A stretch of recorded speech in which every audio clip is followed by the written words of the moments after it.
Kita beralih ke kabar lain pemirsa, seorang dokter spesialis kandungan di Garut, Jawa Barat resmi ditetapkan sebagai tersangka kasus pelecehan seksual terhadap pasiennya. Polisi menegaskan kasus yang dilaporkan saat ini berbeda dengan rekaman gambar pelecehan yang sempat viral di media sosial.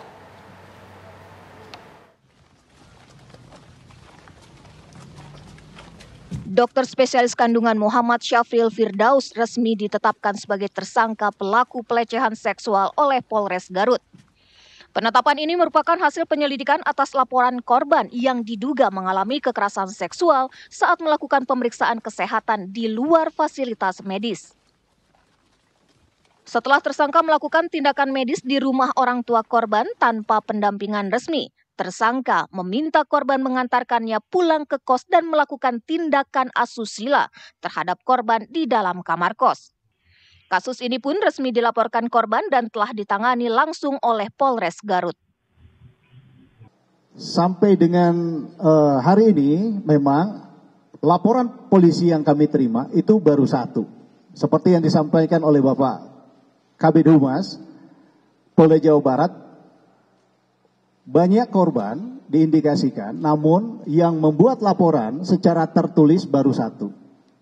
Ada satu lagi korban, namun yang bersangkutan masih belum bersedia untuk dibuatkan laporan polisi. Jadi masih berupa pemeriksaan saksi. Polisi menegaskan laporan yang saat ini ditangani berbeda dari rekaman gambar viral yang beredar di media sosial. Namun rekaman CCTV dalam rekaman gambar yang viral tersebut sedang diteliti untuk memastikan identitas dan keasliannya. Jika terdapat kesamaan atau korban tambahan, maka konstruksi hukum dipastikan akan berubah. Polisi juga telah memeriksa 10 orang saksi termasuk orang tua korban, bidan dokter hingga ahli psikologi.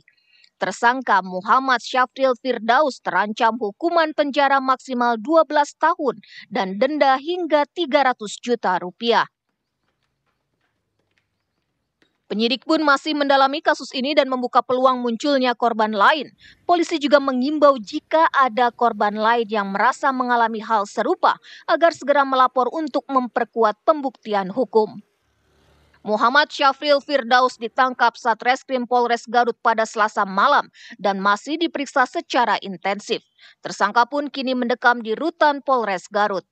Dari Garut, Jawa Barat, Taufik Hidayah, Putri Sofia, Muhammad Rafi, TV One mengabarkan.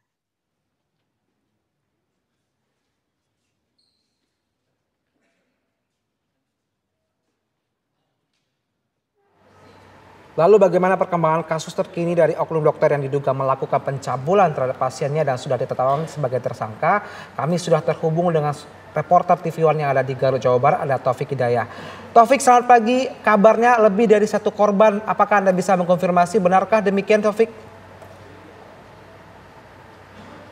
Baik, bisa saya jelaskan bahwa memang betul pihak kepolisian baru menerima satu laporan resmi dari salah satu korban yang diduga dilakukan perbuatan pelecehan oleh oknum dokter berinisial MSF yang seharusnya sudah tersangka dan sudah dilakukan penahanan di Polres Garut.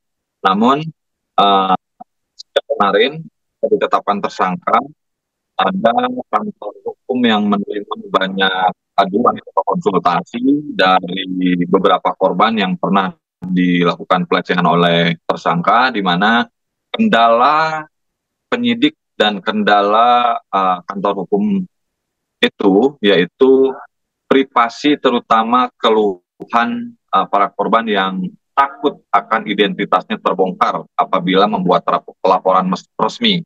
Karena memang diketahui CCTV yang viral pada hari ini sejak kemarin itu terus digulirkan dan banyak pegiat-pegiat media sosial yang membuka identitas korban sehingga para korban itu takut akan dampak sosial yang terjadi pasca membuat laporan. Sehingga pihak kepolisian kemarin, Kabid Humas Polda Jawa Barat mengimbau kepada pegiat-pegiat media sosial agar tidak menyebut nama apalagi identitas para korban secara detail. Hal itu bisa berdampak buruk kepada kelanjutan para korban apabila memang identitas termasuk alamat itu dipublikasikan. Pihak kepolisian sendiri informasinya pagi ini, terutama Polda Jawa Barat berencana akan melanjutkan pemeriksaan kepada beberapa saksi, terutama akan mendatangi kembali TKP klinik yang diduga dijadikan tempat pelecehan oknum dokter tersebut. Dan informasi terbaru bahwa memang selain ditangani oleh penyidik PPA Polres Garut, Polda Jawa Barat juga masih mencari keberadaan korban yang memang video atau korban yang berada pada CCTV video tersebut. Demikian. Taufik, bagaimana dengan para korban? Apakah mereka mendapatkan trauma dan juga membutuhkan bantuan konseling?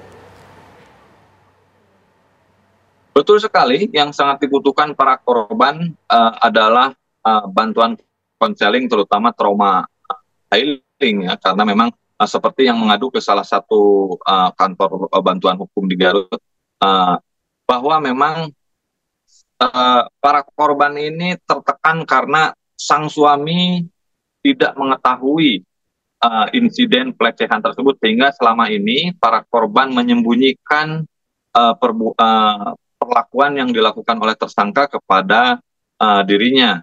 Dan kenapa hal itu dilakukan oleh para korban? Karena memang ketakutan para korban tersebut adalah hancurnya rumah tangga apabila sang suami mengetahui perbuatan yang dilakukan tersangka. Tak hanya itu, Polda Jawa Barat dan Polres Garut juga sudah menyediakan psikolog dan beragam dokter yang memang untuk bisa membantu pemulihan psikis, terutama korban-korban yang takut melapor ke Polres Garut.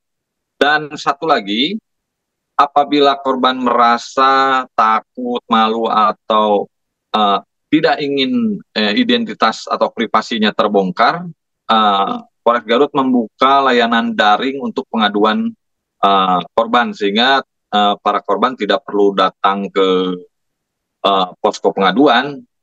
Korban hanya perlu mengadu ke layanan posko daring tersebut, dan penyidik akan menjemput bola, sehingga proses pemeriksaan sendiri akan dilakukan di ruang khusus yang tertutup. Demikian. Baik. Terima kasih Taufik Hidayah langsung dari Garut, Jawa Barat, dan semoga saja ini makin menguak sejumlah korban yang mungkin juga merasa dirugikan oleh oknum dokter tersebut. Terima kasih Taufik, selamat kembali bertugas. Olip.